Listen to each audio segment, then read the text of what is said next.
My name's Aaron. Welcome back to my channel. How are you? I'm fantastic. I'm doing really well. And today, from the house of MindGames, I'm viewing Gambit. This is £220 for 100ml. The notes are clove, lavender, petitgrain.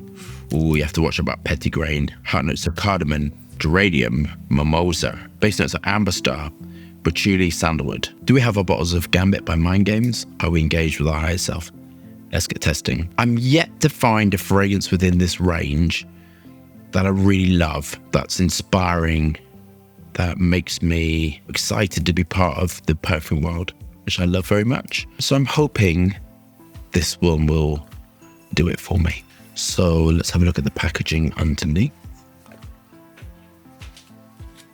Back to front. Feels very weighty. Let's have a look at the atomizer. Let's buy the fragrance and see what I think. I think one of my least favorite things is geranium with clove oil. I don't really like overly spicy floral notes, if I'm honest with you. Yeah, I have some beautiful geranium at work. Really, really beautiful. Very expensive. I love work. I'm saving it for something else. Don't know what. I may do something with it at some point. I was going to use it for skincare and now I'm not. But geranium, you have to be really careful on the selection. How in industry, how they doctor rose essential oil is with geranium. Some of the constituents with rose is shared with geranium, citronella or geraniol, obviously.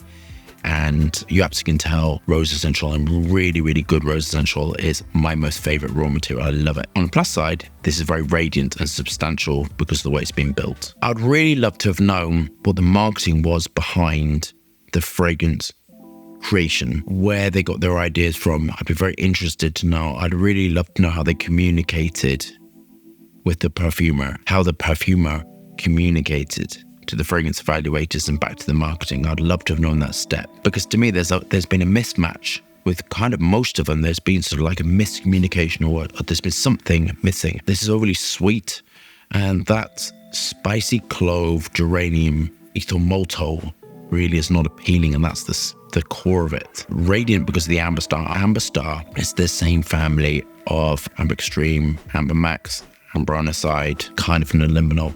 And it's very strong, very potent. It smells more like amber extreme than amber aniside, but it sort of fits in with that. And it has a way of radiating off the skin. And that, I think, overly sweetened is not pleasant, I found. This kind of core of geranium, nutmeg, bit of herbaceous notes. And it's got this dry sweetness that I've noticed within the range.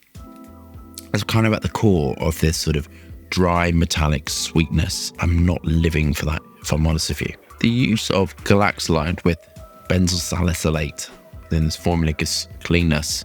To me, it feels like it's sweet, clean, based upon isosuperhedione. Ambroxan combined with the amber star is giving a sort of dryness, and credember in it is giving that sort of ambergris note. So isosuper, ambroxan, credember, amber star is giving quite dry, metallic finish to the formula. I don't know, it just seems very off, like the use of dihydromercenol with vanillin, ethyl maltol combined with benzyl salicylate is a little bit jarring, in my opinion. Bergamot, lavender, lemon to give sort of a lift. When I construct a perfume, I do it in 3 stages. I construct the core, which is generally what's left on the skin, the heart of it. That's, I think of it as completely different to perhaps how you do. But when I'm constructing a fragrance, I think of what is left on the skin, and that's what I do first. And then I construct the top, sort of the top and the base, kind of. I'm not really making sense, but kind of like the top, the bit that gives you the lift and the effervescence. Then I work separately on the flavor, the bit I love, which is the essential oils. And then I consider them 3 things. Then you have to work to see if they work together, if they blend. And as I've mentioned lots of times before, in my opinion, there are some things which go together and some things which don't. I think the use of animal notes, which would be the ambergris family, combined with floral notes, benzyl salicylate, lily of the valley raw materials, phenyl ether alcohol, and then the cleanness, which is the galaxolide and lily of the valley raw materials combined with the essential oils, and that clove note is not working for me. And in my opinion, there's something not working here.